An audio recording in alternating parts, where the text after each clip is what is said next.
राज ठाकरेंवरती टीका करणं राष्ट्रवादीचे आमदार अमोल मिटकरींना चांगलंच भोवलेलं आहे। मनसे कार्यकर्त्यांनी अमोल मिटकरींची गाडी फोडलेली आहे। अकोल्यात मनसे कार्यकर्त्यांनी अमोल मिटकरींच्या गाडीवरती कुंडी फेकली, गाडीची तोडफोड केली, तर मिटकरींच्या कार्यालयातही राडा घातलेला आहे।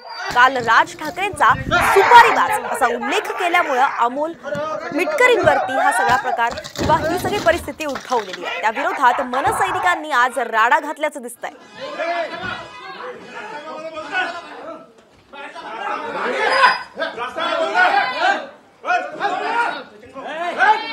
दृश्य आपण पाहतो, एका साईडला दिसतंय की अमोल मिटकरींची कार कशा प्रकारे फोडण्यात आली, हातात येईल ते फेकून मारत होते आणि कार्यालयात सुद्धा कसा राडा झालेला आहे हे सर्व दिसतंय। तर राज ठाकरेंवरती जे वक्तव्य अमोल मिटकरींनी केलं होतं, सुपारीबाज असा त्यांचा उल्लेख केला होता, ते त्यांना चांगलंच भोवल्याचं दिसतंय आणि राष्ट्रवादी आणि मनसे कार्यकर्त्यांमध्ये चांगलाच राडा झाल्याचं दिसतंय।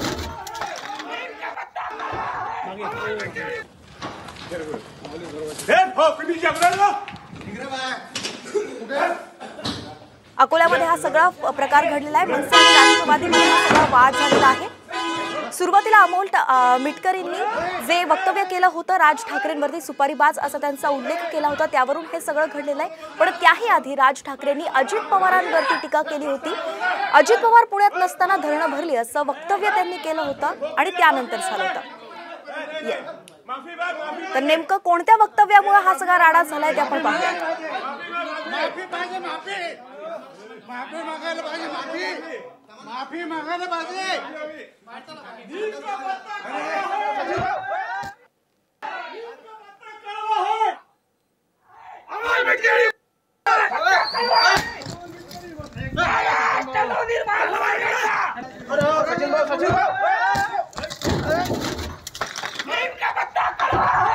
ही दोन दृश्य आपण पाहतोय। दिलेला शब्द पाळणाऱ्या अजितदादांबद्दल सुपारी बहादरांनी बोलू नये, कारण हे सुपारी बहादर टोलनाक्याचं आंदोलन असेल, भोंग्याचं आंदोलन असेल, आणखी कुठलं आंदोलन असेल, ते जीवनात कधीच सक्सेस करू शकले नाही। विश्वासार्हता या व्यक्तीची संपलेली आहे। 40 लोकांची पुटकर टीम गुंडाची झुंड इथं आली, दरवाजाला लाथा मारल्या।